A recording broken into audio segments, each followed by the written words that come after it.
Hari Om. Good morning, children. Have a nice day. God bless you. Yesterday, we had seen the narration titled The Two Gentlemen of Verona by A.J. Cronin, which described the responsible and matured behavior of two young brothers who toil day and night to pay for their treatment of their elder sister, a war victim who suffers from tuberculosis of the spine. Today, let us deal with the poem The Castle, written by Edwin Meade. It describes the fall of a formidable castle cast by the betrayal from within. About the author, Edwin Meade was a renowned Scottish poet, novelist, translator, and critic. He was remembered for his vivid poetry. He began writing poetry at a relatively old age and over the course of several years worked out an individual philosophical style for which he gained recognition in his life. First Poems and Chorus of Newly Dead contain Meade's initial attempts. Meade's later collections include Variations on a Time Theme, The Narrow Place, The Voyage and Other Poems, The Labyrinth, and One Foot in Eden. Let us get introduced to the poem The Castle by Edwin Meade, which describes the capture of a castle through the eyes of a helpless soldier who witnessed the fall of the castle. We have the slide of the poem given here. It includes 6 stanzas. Now let us do with the poem line by line so that you will understand it better. Let us do with the first stanza. The first stanza reads, "All through that summer at ease we lay, and daily from the turret wall we watched the mowers in the hay, and the enemy half a mile away. They seemed no threat at all."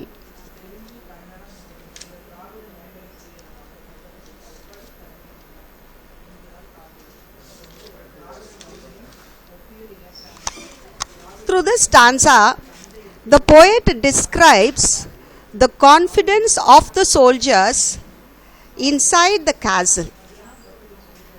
Actually, the narrator is one of the soldiers inside the castle. He says that all through the summer, the soldiers lay relaxed, stress-free, as they were confident of the physical strength of the castle. Every day, they watched the people trimming grass and leveling lawns in the hay. And they found the enemies half a mile away, and therefore they seemed no threat at all to anyone in the castle. So this is the meaning of the first stanza given there.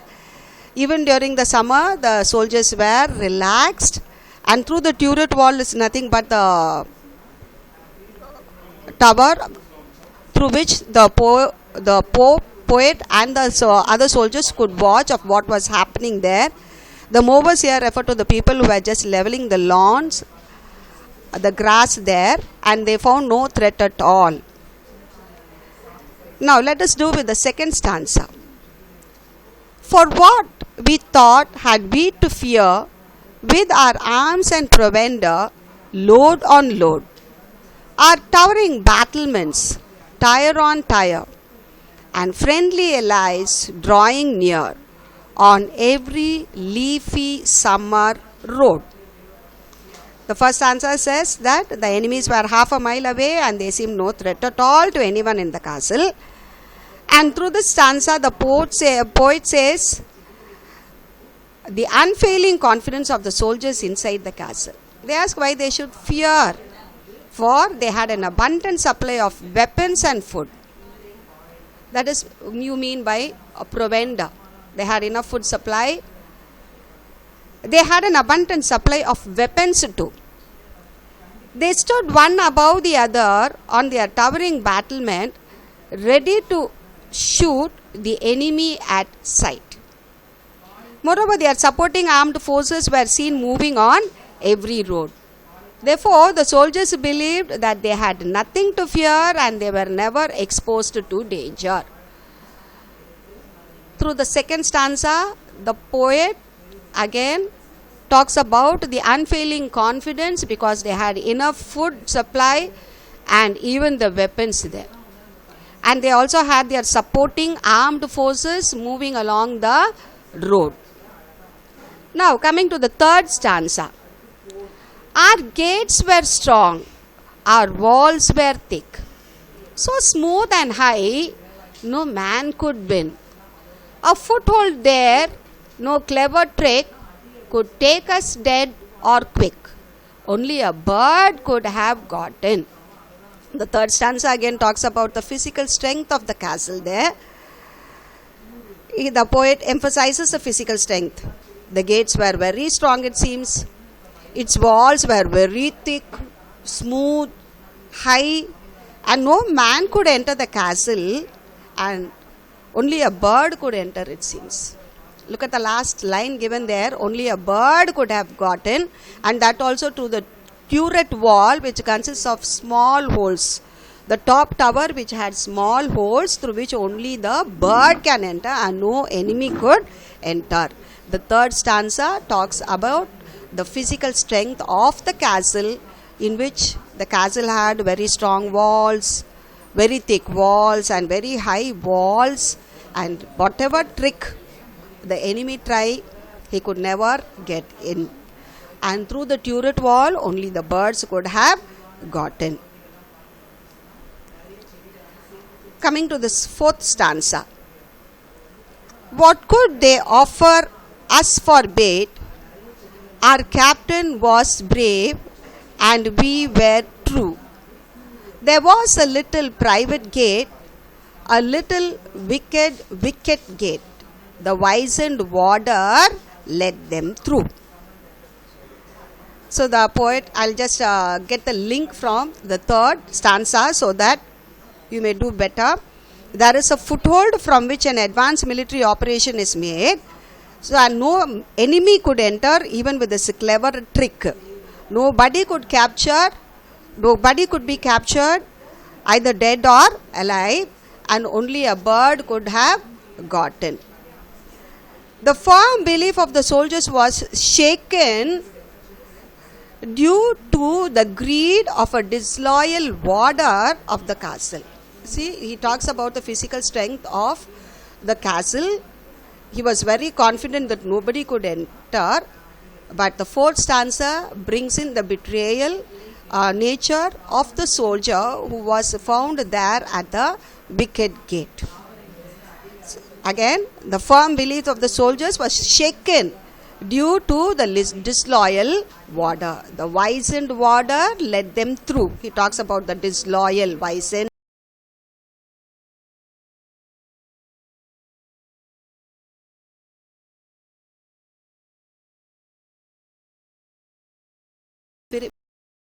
They had enough food supply, they had enough weapons, they had that military force with them. They also had their supporting allies along the roads there.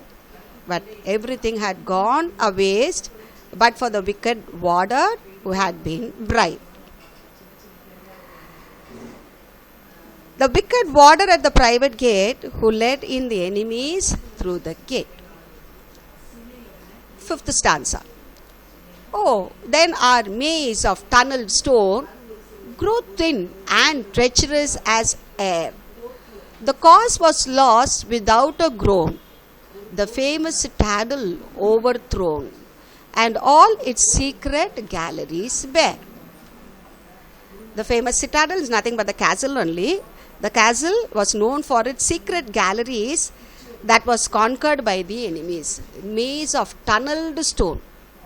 That is what you mean by the secret galleries. You have to talk about the infrastructure of the castle and how the enemies had made their way into the castle because of the warder. The faithful soldiers couldn't even lament over this unexpected turn of the event. All the secret have been leaked. The strong walls have grown weak, such that the air, treacherous as air, air enters any space. It makes a space even through a small hole. So the same way, because the water was bribed, he just allowed the enemies to get in, and the maze of the tunnel stone grew thin and became treacherous as air. And the soldiers inside the castle do not know how to express their lament over this unexpected turn of the event. The last answer. How can this shameful tale be told? I will maintain until my death. We could do nothing, being sold. Our only enemy was gold, and we had no arms to fight with. Now, this stanza reveals the helplessness of the narrator and the soldier. The narrator says that this shameful story of this treachery reveals the disloyalty of the warder, the wizened warder at the wicket gate who had been bribed, cannot be told to anyone. How can the shameful act be shared with the others? Told to anyone. And so he promises to maintain the truth to himself until his death. The poet expresses his regret over their inefficiency to find any weapon to fight with their enemies, for their only enemy was gold. The warder was given the bribery, which was gold, and due to his greed, he had accepted the gold and allowed the enemies inside, and the strong castle has been conquered. Isn't it? And what sort of act you should say? So the previous lesson dealt with the wonderful qualities. You are talking about the sacrifice done by the two brothers. And look at the old warder here. Due to his greed, he accepted the bribe, and he had been the cause for the fall of the castle. The entire unit is based on the same concept about the qualities. Of course, we have a number of qualities in store, but they are not used. The two boys have used it and sacrificed it for the welfare of their family, and by joining the resistant movement against the Germans, had proved their patriotic feel towards their country. Those are the qualities that you ought to possess. But what about this wicked warder who had been there at the wicket gate, by receiving the bribe, had led the castle to a great fall? And their only enemy was gold, it seems. And he was greedy to get the gold as a reward. So once again, let me read the poem so that you will understand. All through that summer at ease we lay, and daily from the turret wall we watched the mowers in the hay.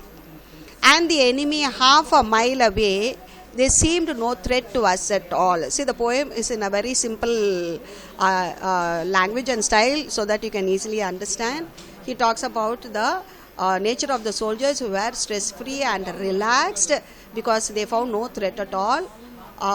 Until half a mile away, they could not see any enemy there.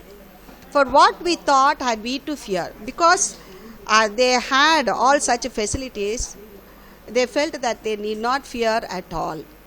He also talks about the food supply and the supply of the weapon and the military force and the supporting friends they had to stand against.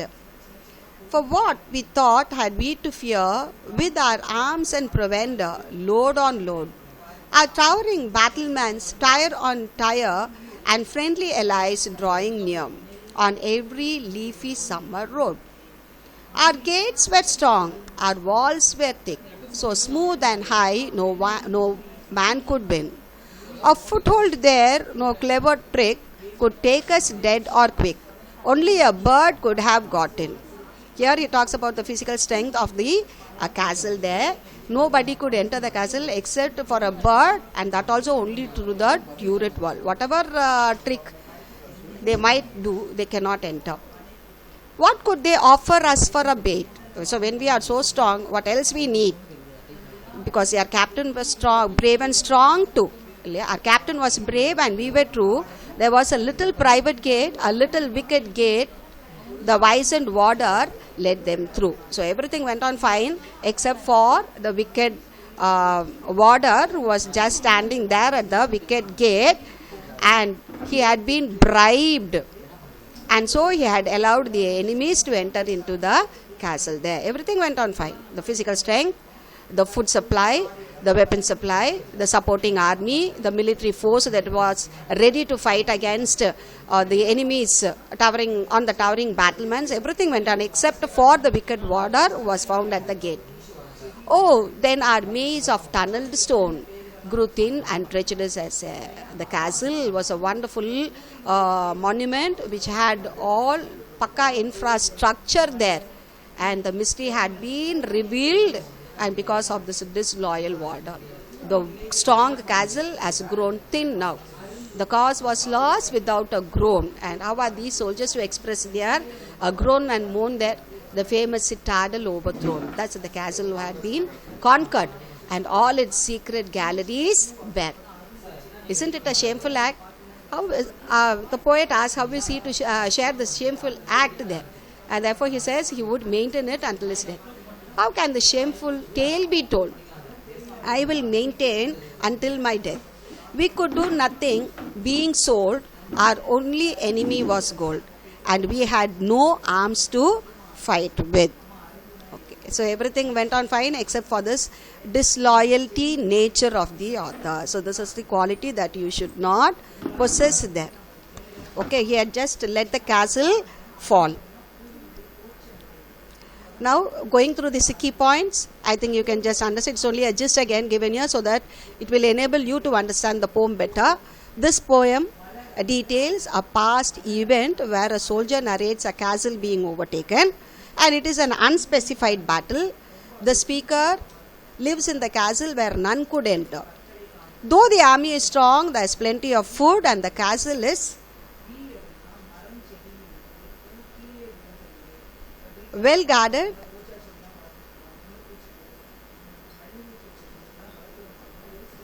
The enemy bribes the warder. He lets them in through a little gate. The poem states that the army that can't be bribed is the strongest. Okay, you should never accept anything. Avarice or greed must be rooted from one's soul to keep a country safe. This reminds me, ask not what the country has done to you, ask what you have done to the country. You should have that patriotic feel